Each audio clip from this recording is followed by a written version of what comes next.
नमस्कार।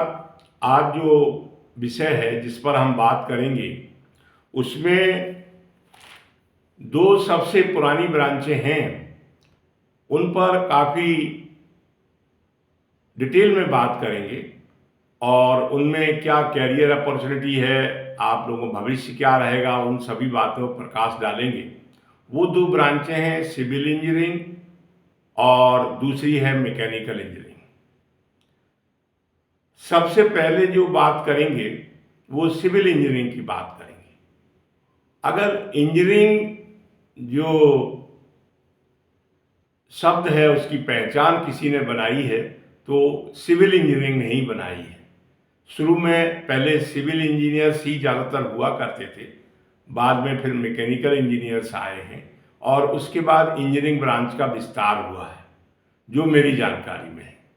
आप देखें कि आज भी आप किसी ग्रामीण इलाके में चले जाएं तो इंजीनियर का मतलब होता है सिविल इंजीनियर, और वो सिविल इंजीनियर को ही इंजीनियर जानते हैं। तो सिविल इंजीनियर का आज भी समाज के अंदर बहुत ही रिस्पेक्ट है। अब तो सभी ब्रांचों का रिस्पेक्ट है, लेकिन सिविल इंजीनियरिंग ने इंजीनियर्स को पहचान दी है। तो सिविल इंजीनियरिंग के बारे में बात करेंगे तो सिविल इंजीनियरिंग में क्या है कि इन इंजीनियर्स का जो वर्क स्कोप है वो है प्लानिंग, डिजाइनिंग एंड मेंटेनेंस।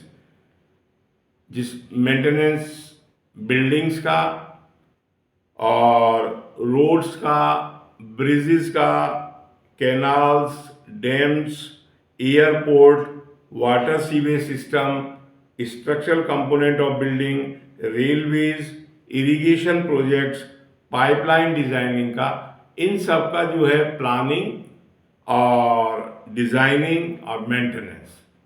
और भी एक दो एरिया होंगे जो मैं नहीं कवर कर पाया हूँ, लेकिन मेन एरिया मैंने आपको बताने की कोशिश की है।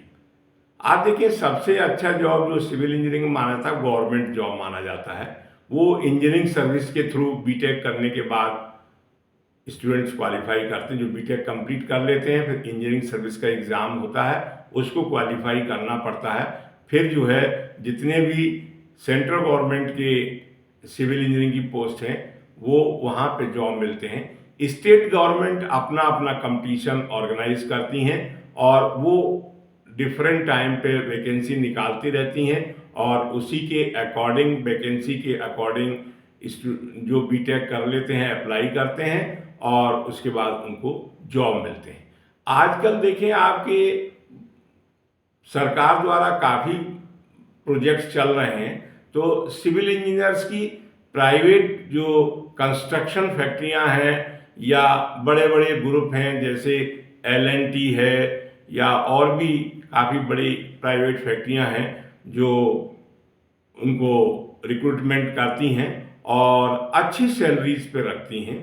वैसे आप देखें, जो एवरेज सैलरी है इंडिया के अंदर, उसमें आपका 5 to 8 लाख पर एनम है एवरेज सैलरी।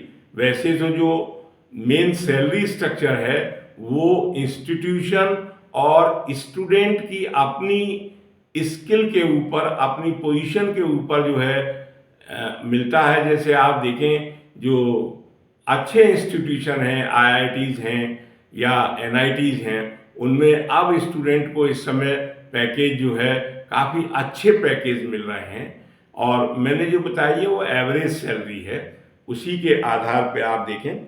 और इसमें सिविल में आप देखिए स्पेशलाइजेशन किस किस एरियाज में है। स्पेशलाइजेशन है आपका स्ट्रक्चरल इंजीनियरिंग में, उसके बाद देखें आप इन्वायरमेंटल इंजीनियरिंग में, जियो टेक्निकल इंजीनियरिंग में, ट्रांसपोर्टेशन इंजीनियरिंग में, कंस्ट्रक्शन इंजीनियरिंग में, मेटेरियल इंजीनियरिंग में। ये सब एरिया हैं जहाँ पे आप बीटेक के बाद भी स्पेशलाइजेशन मिलता है और आप अगर हायर PG करना चाहते हैं, पोस्ट ग्रेजुएशन MTech करना चाहते हैं, तो MTech में भी आपको स्पेशलाइजेशन मिलेगा और आपका भविष्य अच्छा बनेगा। दूसरी जो ब्रांच है वो है मैकेनिकल इंजीनियरिंग। मैकेनिकल इंजीनियरिंग में देखें, आपके जो वर्क स्कोप है इंजीनियर्स का, वो आप देखें कि मशीनरी पार्ट का मैन्युफैक्चरिंग, डिज़ाइनिंग, ड्राइंग, जिसको मशीन डिज़ाइन बोलते हैं, पावर प्लांट्स का operation and maintenance, machine maintenance, material science, thermal engineering, pipeline designing और इरेक्शन, ये सभी मेन एरिया हैं मैकेनिकल इंजीनियरिंग के। बेसिकली आप देखें कि मैकेनिकल इंजीनियरिंग में जो है इंजीनियरिंग फिजिक्स और मैथमेटिकल प्रिंसिपल्स का मटेरियल साइंस के साथ जो है डिज़ाइन में, एनालिसिस में, मैन्युफैक्चरिंग में एप्लीकेशन है और मेंटेनेंस है मैकेनिकल सिस्टम का। तो ये मेनली वर्क स्कोप मैंने बताया शॉर्ट में। आप देखें कि जो एवरेज सैलरी है मैकेनिकल इंजीनियर की वो 4 to 8 लाख एवरेज सैलरी है। और वही बात है कि सैलरी स्ट्रक्चर आज भी कुछ स्टूडेंट्स को बहुत ही अच्छी सैलरी, इंजीनियर्स को बहुत अच्छी सैलरी मिल जाती है स्टार्टिंग में। वो डिपेंड करता है इंस्टीट्यूशन क्या लेवल क्या है और दूसरा क्या है कि स्टूडेंट्स का अपना लेवल क्या है उस इंस्टीट्यूशन के अंदर। तो आप देखें जो अच्छे इंस्टीट्यूशन उनके अंदर कुछ ही बच्चों को अच्छे अच्छे पैकेज मिलते हैं। तो आप देखें कि स्पेशलाइजेशन देखें अगर इसका, तो इसमें फ्लूइड मैकेनिक्स है, मशीन डिज़ाइन एंड ड्राइंग है, मटेरियल इंजीनियरिंग है एंड प्रोसेसिंग है, ऑटोमोबाइल एंड कंट्रोल सिस्टम है, थर्मल इंजीनियरिंग है। उसके अलावा देखें आपके एयर कंडीशनिंग एंड रेफ्रिजरेशन है, कैड और कैम है, और आप देखें प्रोडक्शन एंड इंडस्ट्रियल इंजीनियरिंग है, ऑटोमोबाइल है। ये सब स्पेशलाइजेशन एरिया हैं और इसमें आप जो है पोस्ट ग्रेजुएशन भी कर सकते हैं, यानी एमटेक भी कर सकते हैं। उसके अलावा देखें कि प्रोडक्शन एंड इंडस्ट्रियल इंजीनियरिंग में कुछ कॉलेजों में इंजीनियरिंग को ही सेपरेट कर दिया गया है, ऐसे ही कुछ कॉलेजों में ऑटोमोबाइल इंजीनियरिंग को सेपरेट कर दिया गया है। तो वो इंजीनियरिंग की ब्रांचेज ही बना दी गई हैं। तो आप देखिए मैकेनिकल इंजीनियरिंग एक ऐसी इंजीनियरिंग ब्रांच है जिसको एवरग्रीन ब्रांच बोला जाता है।